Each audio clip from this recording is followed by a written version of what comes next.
ministro de Hacienda, porque el ministro de Hacienda hace su pega. No nos gustará muchas veces, pero el ministro de Hacienda hace su pega, tiene que controlar las arcas fiscales. Pero el ministro de Hacienda no se manda solo, hay un gobierno, la moneda lo dirige todo.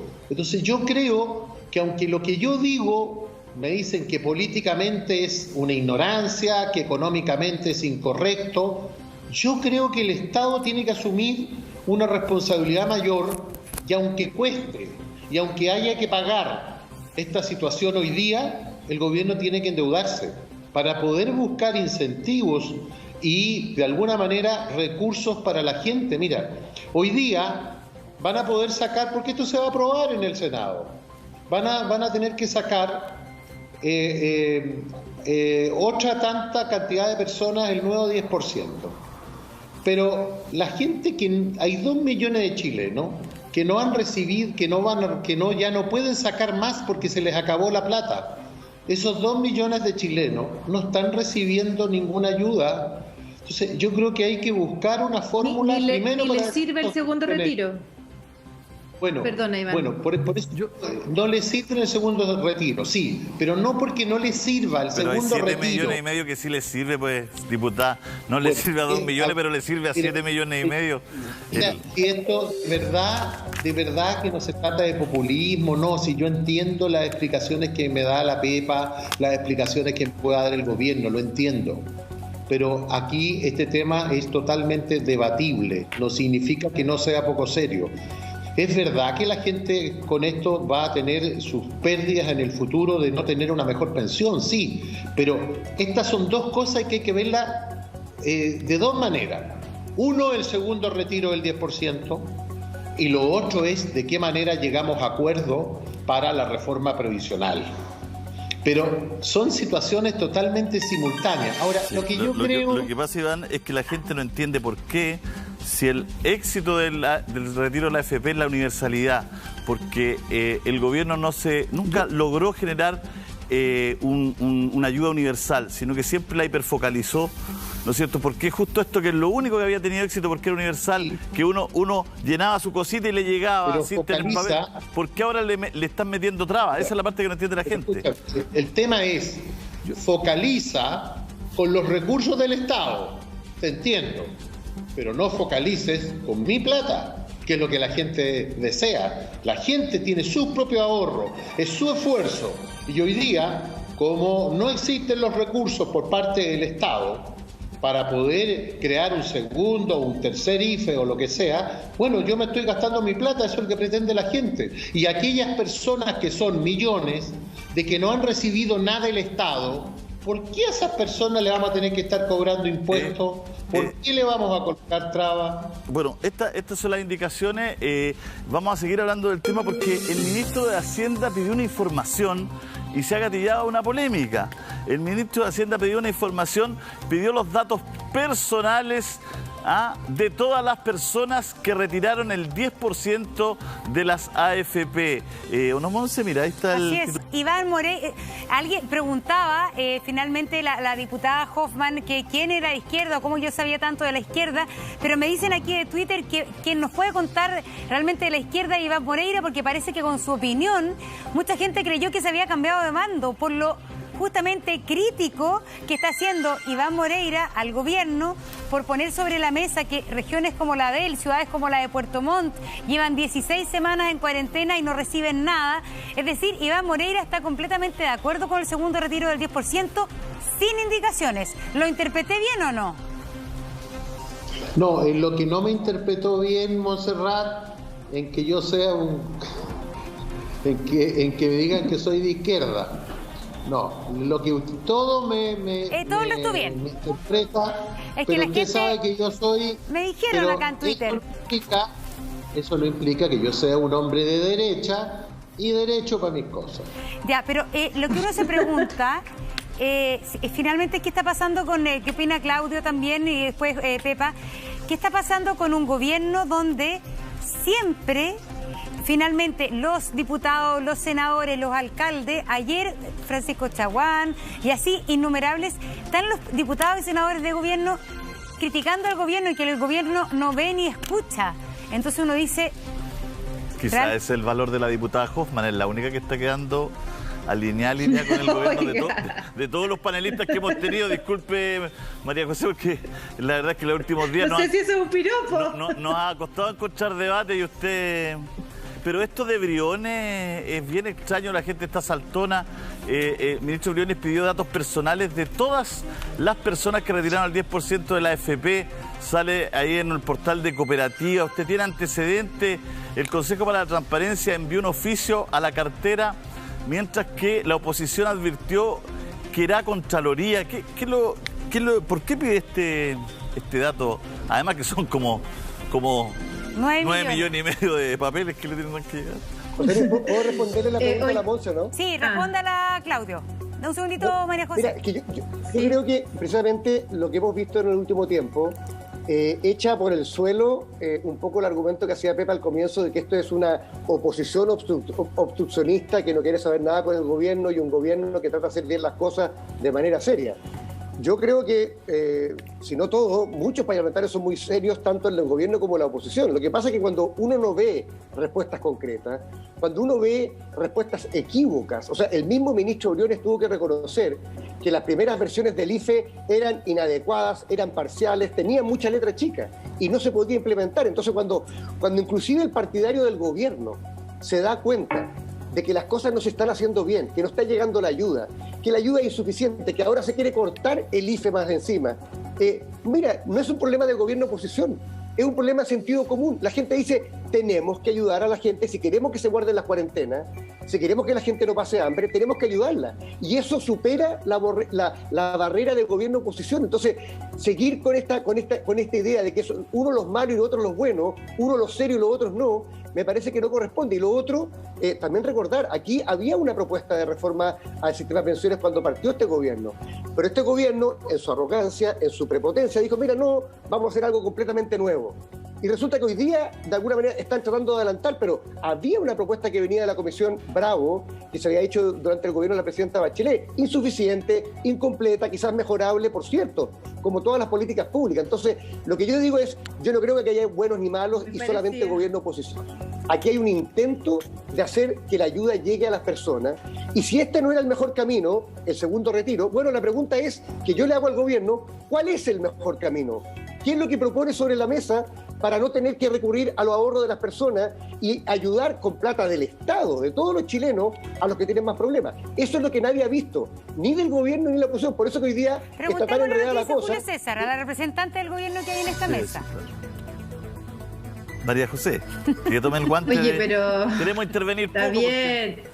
Montserrat, si le molestó mi comentario, yo no soy representante del gobierno, no soy una diputada con libre opinión, y es verdad, yo trato de apoyar y traté de apoyarlo incluso también cuando he sido oposición, porque cuando los gobiernos presentan proyectos buenos hay que apoyarlo, y sí, no es por lealtad, es porque yo de verdad en este proyecto, mire, yo creo que todos aprendimos la lección en el primer retiro y es verdad, no fue todo lo macabro que uno esperaba, produjo efectos positivos como la reactivación de la economía, o una parte, obviamente no toda la reactivación.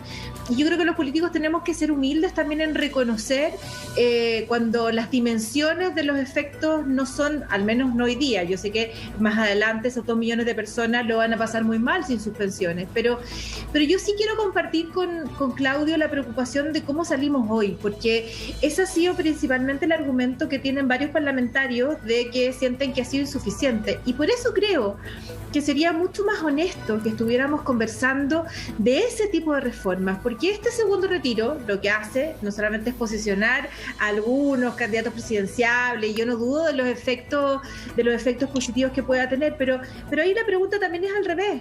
¿A quién beneficia este segundo retiro? Julio César dice 7 millones de chilenos, ok, pero seamos honestos, si el objetivo es ayudar a la gente que más lo necesita, eso es falso. porque hay 2 millones de chilenos que ya no lo van a poder sacar y que el 5% de la gente... Déjeme terminar, pero está bien, pero digamos la verdad en el sentido... Usted parte de una falacia. Yo creo que usted parte de otra. No, pero es que disculpe, porque usted parte de una falacia, porque usted deja en la mesa rebotando como que yo digo que a quién ayuda al otro y sin ayudar al otro, y yo no digo eso. Yo digo que eso, los no 7 millones y medio, pero la buena los 7 fe, millones y medio César, sacan de su AFP, perdón, y a los 2 millones que no tienen nada tiene que ayudarlo el gobierno. ¿Quién lo va a ayudar? Si bueno, no pero nada. yo lo que le estoy pidiendo, pero mire, yo no hice eso es mala fe y eso no corresponde, pero yo no tengo ni una duda que usted está preocupado también por esos dos, pero que no se diga que este segundo retiro va a ayudar a la gente que más lo necesita, porque eso no es verdad. Y ahí quiero empatizar con la preocupación de cómo buscamos, por ejemplo, yo estoy de acuerdo, nosotros se lo pedimos, el diputado Alessandri le pidió al gobierno que este segundo retiro fuera financiado en un 100% con gasto fiscal. Eso es bien atrevido, no fue mal, y yo creo que por ahí debiéramos tratar de hacer el esfuerzo. También nosotros hemos pedido la extensión del IFE, y acá podríamos hacer un frente común para presionar a quienes hoy día toman esas decisiones. Pero yo insisto, Julio César, de verdad, aquí el tema es, cuando saquemos este segundo retiro vamos a tener el mismo problema. El gasto de energía debería estar puesto en cómo recuperamos la mayor cantidad de empleo. Y de Briones, ¿puedo? Diputada, pero mire... ¿Sí? Aquí hablamos del IFE y ese es el papel y el escritorio. Esta es la realidad, Claudia. He tenido todos los IFE. Los 3 primeros meses fue de 100.000 pesos para mí. El cuarto mes de 70.000 para mí. Y este mes de 55.000 pesos para mí. Le pregunto a los parlamentarios, ¿quién puede vivir con este dinero? Hace meses que no trabajo. Nadie. Soy profesional joven. Esa es la verdad. Y digámosle a Claudia la verdad también, digámosle a Claudia que el segundo retiro la va a ayudar 5 minutos. Lo que yo quiero es que Claudia tenga una política permanente, y en eso creo que estamos todos de acuerdo. Entonces, comparto con Claudio con que no nos pongamos unos de buenistas, otros de poco serios, no. Tiene que ver con asumir los costos, asumir seriamente lo que viene, y es completamente entendible y legítimo que unos estén a favor y que otros estén en contra. ¿Y ahora ¿Y Briones? Sí, cortito al ministro Briones, ¿por qué está riendo los datos? ¿Se ha sabido algo? Yo creo, mire, yo no entiendo cuál es el escándalo. Ayer decían que esto como que amedrentaba. La verdad, me gustaría pedirle a alguien que me explicara en qué afecta, porque los ministros de Hacienda necesitan tener la información para cruzar estadísticamente aquellos datos. Entonces, no entiendo dónde está el amedrentamiento cuando lo que hacen los ministerios para poder tomar buenas decisiones de política pública es tener información. Entonces, hacer esos cruces de datos me parece que es completamente razonable. No entiendo cómo alguien se podría sentir amedrentado con una petición de información para cruzar bases de datos. O sea, es parte de cómo uno busca focalizar o cómo abrimos esa focalización. Acá se decía, el IFE 1 nos dimos cuenta que no estaba llegando y tuvimos que ampliarlo y levantarle las barreras a las personas. Y bueno, eso es parte de cuando uno cruza información. Entonces, no me cuesta entender cómo se puede sentir alguien amedrentado porque un ministro de Hacienda pueda hacer el necesario cruce estadístico para tomar mejores decisiones en política pública. Marco, ¿qué le parece lo de...? Marco Enrique Sominami, le habíamos planteado sobre esta petición de datos que ha hecho el ministro de Hacienda y que ha levantado suspicacias respecto a por qué esta información. Lo que él ha dicho es que es parte para entender un poco cuál es el perfil de las personas, quiénes serían los que sacarían por segunda vez. ¿A ti te parece, Marco, que es parte importante de las cosas de los datos que debe manejar técnicamente el ministro y no empezar a sospechar de todo como algunos sospechan en este minuto? No tiene sentido. No tiene sentido porque para focalizar se va a fracasar. Los datos son los siguientes, porque escucho mucha información que a mi juicio y mucha opinión que no tiene que ver con la realidad. Chile, según los estudios, 77% de los chilenos ganan menos que en marzo. 100% de los chilenos deben promedio 75% de los hogares de sus ingresos. Entonces, focalizar nos va a llevar directo al fracaso. Lo que propone la derecha hoy día es no aprobar el 10%, pero que el Estado lo pague. Son 20.000 millones de dólares. Casi el doble de lo que he propuesto durante meses en este programa, una renta básica universal provisoria. Por tanto, en ninguna parte la solución es reformar las pensiones ahora, no lo es, porque ahora tenemos un problema de urgencia. Moreira lo recordaba, cuarentena. Agrego Arica, ayer Jorge Díaz, Ricardo Díaz en Antofagasta, Jorge Díaz en Arica, Jonathan Díaz en Concepción te recordaban que son cuarentenas duras las que hay. Entonces no va a haber mejores sueldos, no va a haber crecimiento de la economía ahora en el corto plazo, no hay vacuna. Lo único que hay que hacer es proteger, entregar dineros y plata ahí. La solución del Ministerio de Hacienda de focalizar en la que está fracasando. 80% de los chilenos necesitan ayuda, la clase media está endeudada. Pregúntele a los pymes sobre los arriendos, la manera ahora es de proteger. Entonces no quieren entregar correos. Piden, eso sí, no abordar el tema de la elusión tributaria. Piden, a su vez, avanzar en saber los RUT de los que recibieron el monto de la AFP. ¿En qué mundo viven? ¿O qué es lo que hay que hacer? Es proteger ampliamente. Lo que yo propongo son 3 millones de hogares, 6 meses, 450.000 pesos. Son 12 millones de chilenos. Eso cuesta 12.000 millones de dólares. Mucho más barato que lo que propone Alessandri, pero mucho más justo, mucho más universal. Proteger es la consigna y la focalización en la que está Hacienda es improductiva, injusta, pero además, sobre todo, lo más delicado es que va a llegar tarde de nuevo. Mientras más estudia el gobierno, más atrasa. Mientras antes tú entregas plata al bolsillo de los chilenos, cuidas la economía. A la representante del gobierno. María José Hoffman, ¿por qué el gobierno se ha negado siempre a esta renta básica de emergencia? A ver, el IFE es un poco eso, Montserrat. Es un ingreso familiar que no es permanente para siempre, pero es un poco el espíritu. Y yo entiendo, y yo creo que lo que plantea Marco al final tiene razón en el diagnóstico. Podemos no compartir los caminos de las soluciones, pero yo creo que también es bueno reconocer que ese duro diagnóstico que él hace y que es verdad, del drama que está viviendo muchas familias, claramente en este proyecto no nos estamos haciendo cargo. A mí por eso me parece mucho más honesta, no compartiendo su propuesta, pero creo que ese es el fondo del debate. Ese es el debate que debiéramos tener, ese es el debate que tenemos que abordar con políticas serias de largo plazo, más allá de que puedan existir diferencias, porque ese es lo lamentable de esta conversación, Monse, es que este segundo retiro como que intenta parecer diciendo que va a solucionar todo, y es falso. El debate está mucho más orientado a lo que plantea Marco. Incluso yo no comparto su camino, pero podemos perfectamente conciliar aquí la mejor manera de enfrentar todo lo que hemos vivido y lo que viene, porque lo que viene va a ser tan duro como lo que ya hemos vivido, es sacarnos un poco los estigmas ideológicos y ser capaces de reconocer cosas buenas en el fondo de quien proponga, de cualquier sector. Entonces, yo creo que en esto el gobierno, y yo más allá porque siento que han criticado todo, siempre se dice que todo llega tarde, que todo esto, que todo es poco, que todo es malo, creo que el esfuerzo que está haciendo el gobierno en materia de reactivación económica, yo creo que es un buen esfuerzo. ¿Es suficiente? No, no es suficiente. Podemos dar otra mano, podemos pedir una extensión del IFE, más parecido a lo que plantea Marco, o más parecido en el fondo a una ayuda social para no gastarse los ahorros, porque creo que aquí hay un cierto consenso de que no es justo que sean las personas las que sustituyan el rol del Estado. Pero ese es el camino, ese me parece que es el camino, y yo creo que el gobierno va en la línea correcta cuando habla de reactivación, y me encantaría que fuera más...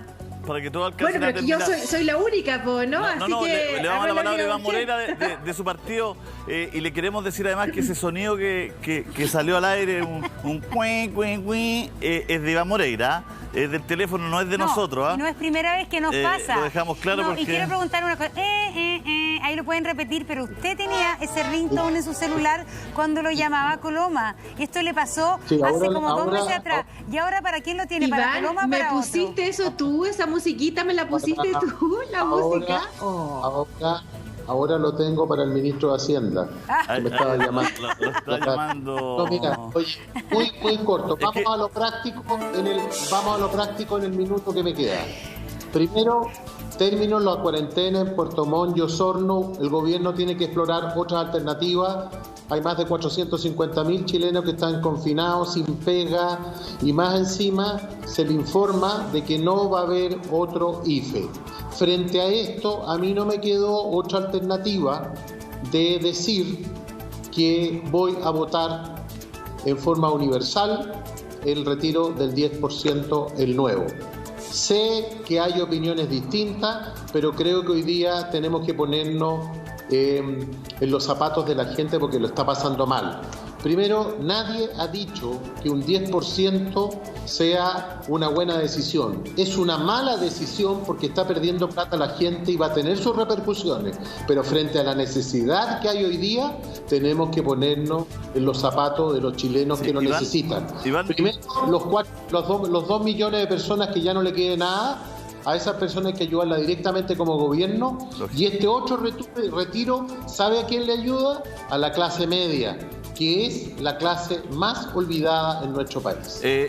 Importante lo que va a decir Claudio Rego. Claudio, ¿a uno como ciudadano le parece que el gobierno ha puesto el punto de partida en la pandemia a la crisis económica? Y la pandemia viene a, de verdad, agravar lo que estaban viviendo muchos chilenos. Ya había sido el estallido social en octubre, pero la gente estaba sobreendeudada, la gente estaba, mucha en DICOM, la gente estaba con problemas ya de trabajo, la gente estaba ya alegando por excesivos cobros en algunas, el TAC y otras cosas. Entonces, la pandemia viene a agravar una situación que ya estaba establecida. Por lo tanto, no es solamente la pandemia, ¿no? Es una situación que también vivía el país. O sea, yo creo que la pandemia, ¿no?, en un caso agravado sin duda alguna, porque gente, yo ayer estuve en Pomaire estuvo 6 meses cerrado, imagínate los artesanos, imagínate la gente del comercio turístico, cero. Pero también lo que ha hecho la pandemia es visibilizar la realidad de desigualdad y de precariedad de nuestra clase media y de nuestras ciudades. O sea, cuando el ministro Mayanis dijo a todo el país, yo creo que de manera honesta, que él no sabía que había tanto hacinamiento en Chile, ni tanta pobreza, yo creo que da cuenta de un sector del país que no conoce lo que estaban viviendo muchos chilenos. Cualquiera que haya recorrido las poblaciones en La Pintana, en Cerro Navia, en Puente Alto de Santiago, sabe que el hacinamiento es un dato de la vida de los más pobres, inclusive de sectores medios. Entonces yo creo que lo que ha hecho la pandemia es visibilizar, agravar. Yo estoy de acuerdo que hay que tener un plan de reactivación económica. Aquí no hay mejor política social que un buen empleo, y eso tenemos que reactivarlo lo más rápido posible en todos los niveles. Pero también es cierto de que necesitamos ayudas puntuales para la gente. Y en eso, Pepa, yo un comentario para ti. Tú dijiste, no separemos entre serio y no serio. Tú partiste diciendo hoy día de que lo serio era esto. Bueno, cuando se propuso un IFE universal al comienzo de la pandemia, de más monto de plata, muchos nos acusaron de irresponsables. Y resulta que después se hizo el IFE, se mejoró el IFE, y hoy día inclusive el senador Moreira dice, se requiere más IFE. Para yo creo que Marco, en esto, Claudio. Menos caricatura, más sentido común y apoyos oportunos. Marco tiene un minuto para cerrar. Como también de las personas. Marco tiene un minuto para cerrar. No. Gracias, Julio César. Un minuto. En Chile hay plata, hay ahorro fiscal, capacidad de endeudamiento pública, buena calificación internacional y ricos muy ricos. Plata hay. No para todo, es cierto, Pepa, estoy de acuerdo contigo, pero plata más que suficiente para sostener